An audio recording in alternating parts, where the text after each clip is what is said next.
A new Princeton University study makes a bold prediction. Facebook will lose 80% of its users in the next 3 years. That adds up to approximately 800 million people. This study is still under peer review before it's published. Scott Stein, a senior editor at our partner CNET, is here. He's read the controversial report that compares the rise and fall of social media to infectious diseases. Scott, good morning to you. Hey, good morning. Never a good thing to be compared to an infectious disease in any setting. What exactly is this study saying? Well, I think it's trying to look at the idea that the internet is viral and the idea that adoption of things is viral. But I think there's a big difference between a dancing cat and Facebook. You know, I think there are some things that spread, and once people have seen them, they're not interested anymore. Yeah. But they're looking at Google Trend searches for Facebook. So maybe that suggests how many people will sign up for Facebook. Yeah. But there's still a billion plus people that use Facebook. And is it about getting new users, or is it about eventually just growing the interaction with the users you have? You know, you can't sign up that many more people on the planet at some But dancing cats is an interesting phenomenon. You're probably talking about Right. YouTube there.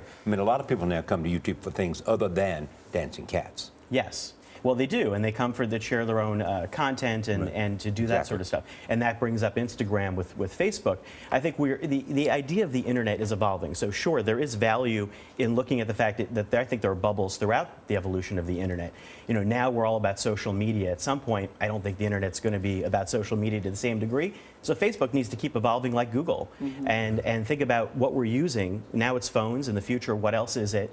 And, you know, are teens going to keep using it or not? Now, Facebook has come out with a response to, they say the report from Princeton is utter nonsense, a spokesperson from Facebook. Here's what I am struggling to understand. I can understand maybe Facebook isn't as cool as it used to be. Maybe it's not drawing in the teens anymore. But people, are they just going to cut off their Facebook accounts? I mean, it still provides a service. It still keeps people in contact with each other. Right. And I think, you know, you're looking at older users who are using this. And as far as that study, maybe it's Harvard-Princeton rivalry. I don't know what that is.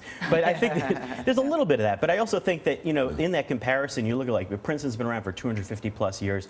Facebook is very new. So it's a little bit of a strange analogy there anyhow. But the idea of applying those Google Trend searches, sure, there's a sense of a parallel. But I think the same way, if you're an institution for where you're going for information, if you're using it for family, then Facebook sticks around. But it's not going to, teens don't want to be where the parents are. No, but never have contempt for a billion users. No, exactly. And maybe the teens come back. Maybe that's a possibility. You know, they go out and have some fun and then they sign up later on. Facebook is okay. They don't have to worry.